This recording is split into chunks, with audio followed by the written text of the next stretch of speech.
charge. Let's say it together. God is in charge. Do you believe that? Let's turn to the book of Psalms, chapter 22. And we will read verse 27 and 28. God is in charge. Yes.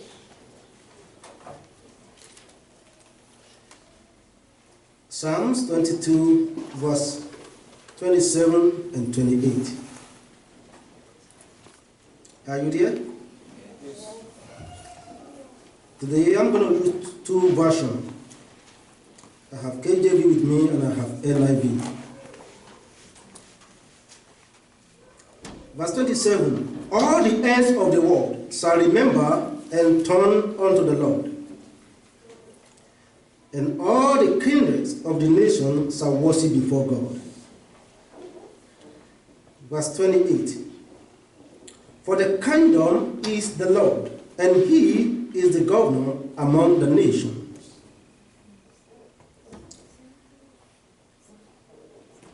Can we read that verse again, verse 28? Let's try to read in our different translation. Let's read together, verse 28. 1 to go. For the kingdom of the Lord is the Lord, And he is the and he is the governor governor over the nations. among the nations. Some translation says, for the Lord belongs dominion. And he is the ruler over the nation. Let me ask you this. When you go to UK, or let me see, they have a queen in the United Kingdom, Queen Elizabeth. There are nations of the world that use the monastic system of governance or leadership. When you get to Cambodia, you don't talk of the president of Cambodia, you talk about the king. The same thing in Denmark, they talk about king.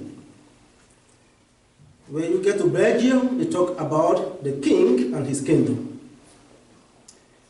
In the United States of America, what do we talk about? We talk about the president of this nation. In some parts of Africa, we have president, and in some places, we have kingdom and the king. Sweden, Thailand, they talk about the kingdom and the king. Most places in Arab world, like Qatar and Saudi Arabia, they talk about who? Kings. So in the world we have kings, we have presidents in the nations of the world. But supremely over the whole universe put together, there is one governor and there is one king. Who is that king? God. Say it. God. So the entire world is an empire. God is the emperor over the entire universe. The entire world is a kingdom, and God seated in heaven, and he rules, he reigns. He has dominion over the nations he has created. So in the nations of the world, under the earth, under the universe, there is nothing that happens that take God aback. There is nothing that happens in the universe that surprises God. In the same way, I want to speak to you this morning as God's children. There's nothing that happens in your life that take God by surprise. Isaiah 46 verse 10 says he knows the end from the what? From the beginning. He declared the end right from the beginning. It means before you start the journey, God has declared the end already. So nothing take him by surprises because all power and authority in heaven and earth belongs to him. The kingdoms, the president, the kings of the nation may make mistakes. They may make predictions. They may make mistakes about economy, and tomorrow it can change because they do not know what will happen tomorrow. Is that right? Yeah. But when God makes law, when he makes a decree, he has seen the end before he made it. So nothing take God by surprise. He is in charge. And I want to point to history in the scripture, which you all know, just to stir us up and just to cool your heart at the same time, that if you are God's child, if you are his daughter and you are his son, God is concerned about your life.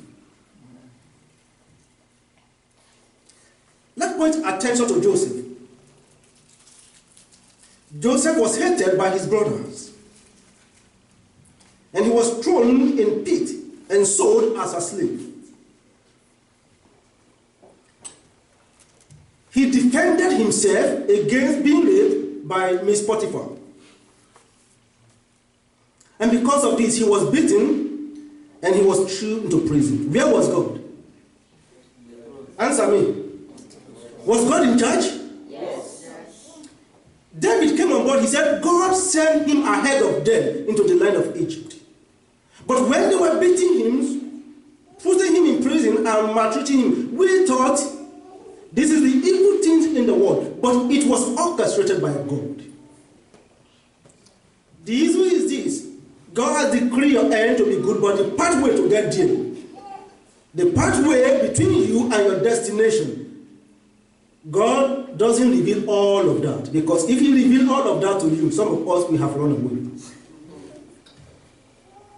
If God has told Joseph, before you get to palace, you have to be inside a pit with a water and you'll be in prison. And people will lie on you that you have prayed while you have not read. And they will dent your image, dent your name. What do you think Joseph is going to say? Just going to say, God, please, let's forget about this. God is in charge of your life. But we see the end result. From pit to Potiphar's house, from Potiphar's house to prison, and from prison to what? To palace, and from palace to prime minister. That is the summary of the story of Joseph. God knows your end right from the beginning. Again, we see the story of the Jew, the Israelites in the land of Egypt. They find themselves in the land of Egypt not because of their sin. They find themselves in the land of Egypt as a result of fulfillment of what? Prophecy. Chapter 15 of Genesis. Because sometimes when bad things happen to you, if you're not very careful, you first of all think, is it because I have sinned? And this has been oppressive to many people. You first of all condemn yourself. And when you condemn yourself, you will not be able to see the grace of God at work. Ruth became a widow all of a sudden. Was it because of her fault? No. Answer me. No. But God was orchestrating her journey to become one of the grandmothers of Jesus Christ. There are mysteries on the earth beyond your own understanding. But the king, the monarch of the universe, is in what?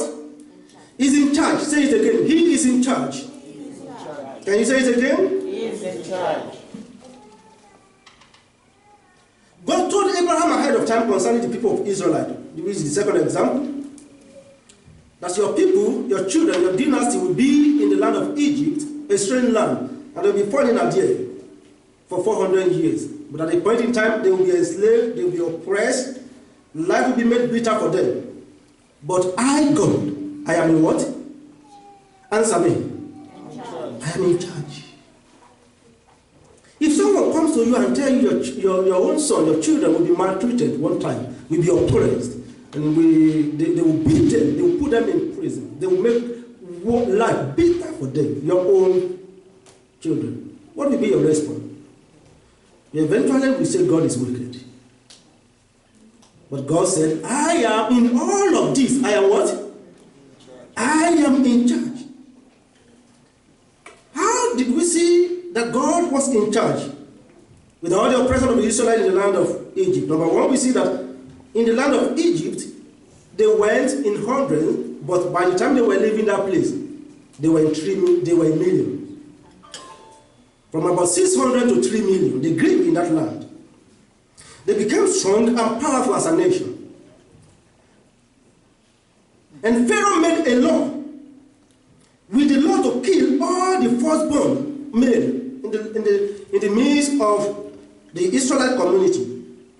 But inside the law, everybody say it with me, inside the law, and in spite of the law, do you know what happened? Moses was born. Where did Moses grow up? Right inside the man that made the law to kill the firstborn. And he was at the same time paying to the parent of Moses. So laws or no laws cannot stop the plans and purpose of God concerning your life. Nations will continue to change and make laws for the good of their land. But instead of all of this as well, the plans and purpose of God for your life will come to what? Manifestation. It was the same Moses who grew up and became an instrument that God used to turn the wisdom of Pharaoh into foolishness. You know, the Bible says God uses the foolish thing to confound the wise, and the weak to what? To confound the strong. If Israel had not been in Egypt, we will not be able to see the record of the display of God's power on earth and in the universe. There hasn't been any of the miracles that Moses wrought in the land of Egypt that was duplicated anyway. So the journey to the land of Egypt reveal the display of God's power in the universe that we have never seen anywhere. God is in charge. And now came another time in the life of the history of Israelites. In the land, in the time of Prophet Habakkuk and Jeremiah and one other prophets, God decided to intervene in the history of the world.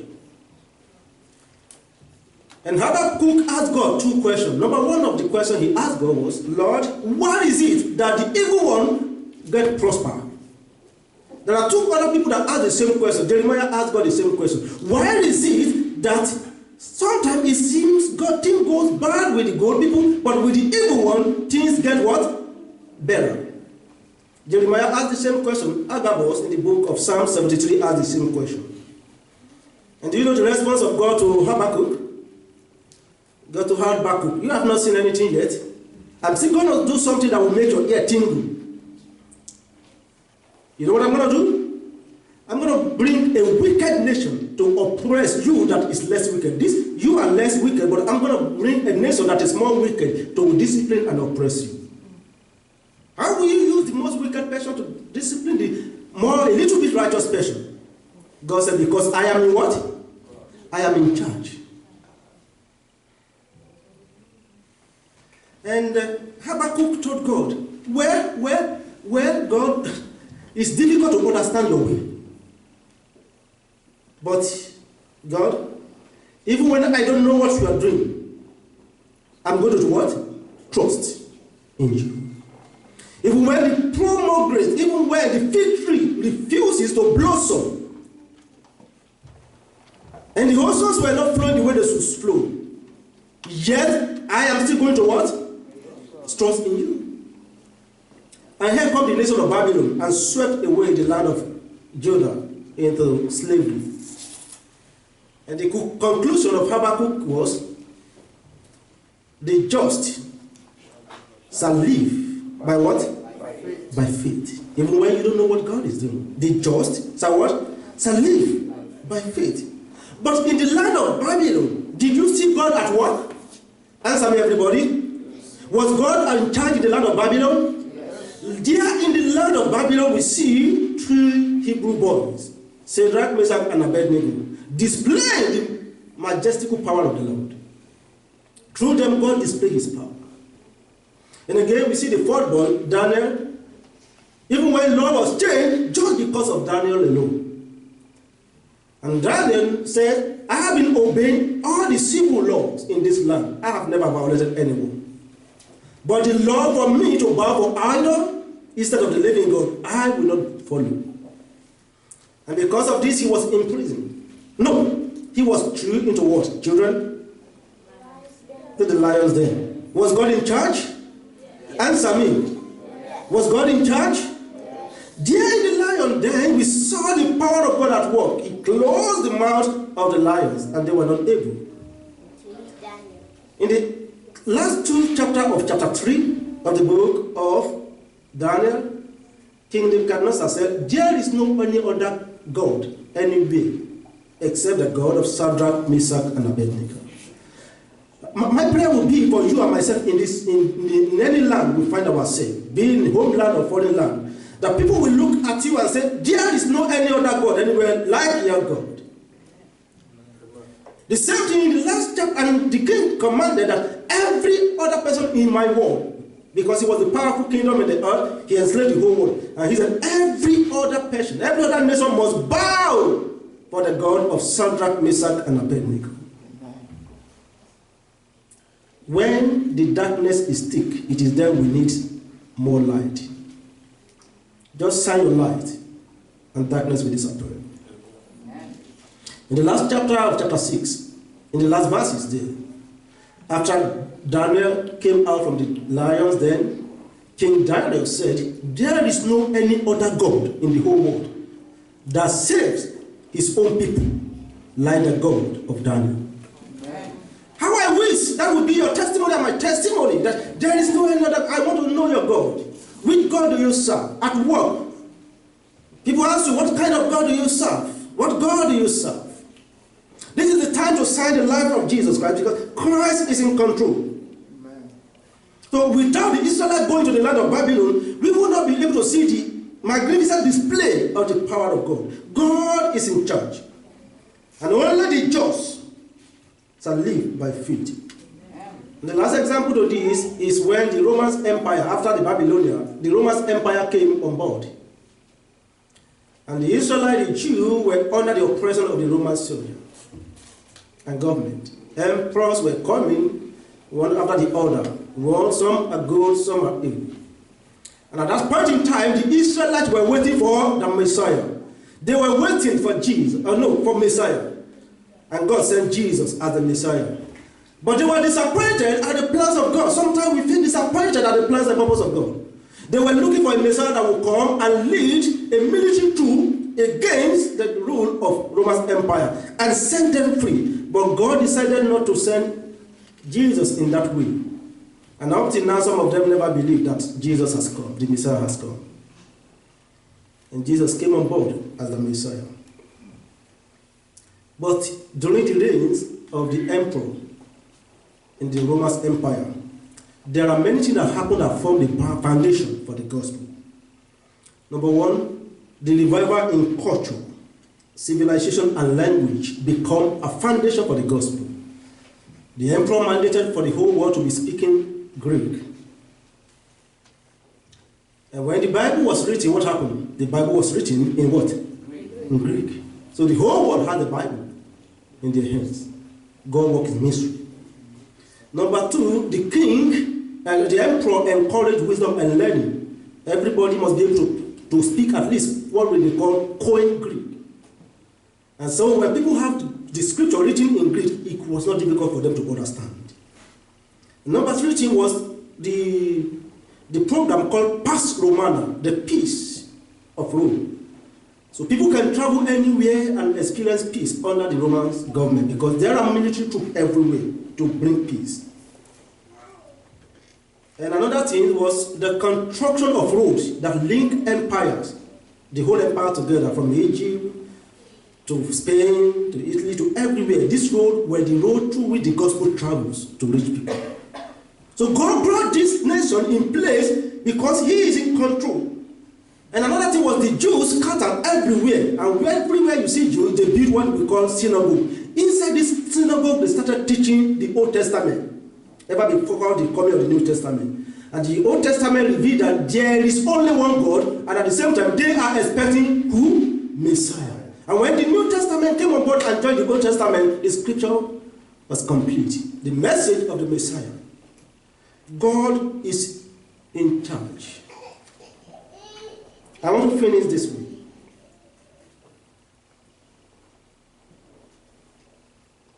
Let's learn from Joseph.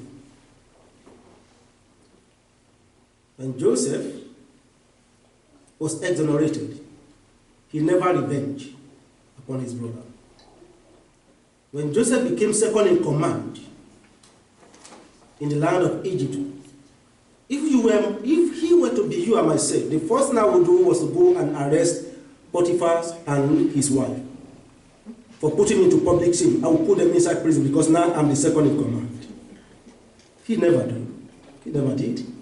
His brothers were afraid to confront him. They came before him, coward, begging, please forgive us. He said, you meant it for evil, but God turned it for what? For good. Who am I not to forgive you? Who am I? Your plan is for evil, but God turns it around for good. And know again that whatever comes to your way as God's children, that is part of God's will for your life. Hard or soft, that is part of the training. May the Lord bless us in the name of Jesus. Amen. Do you believe God is in charge? Yes. He's in control. Yes. I'm going to finish this message with the third message on peace in the midst of chaos. If you know that God is in charge, then your tension will reduce. Your worries and anxiety will reduce. In this life of some of us who find ourselves here, I know God is in charge. He has a plan and a purpose for your life. Amen. Let us pray. God is in charge.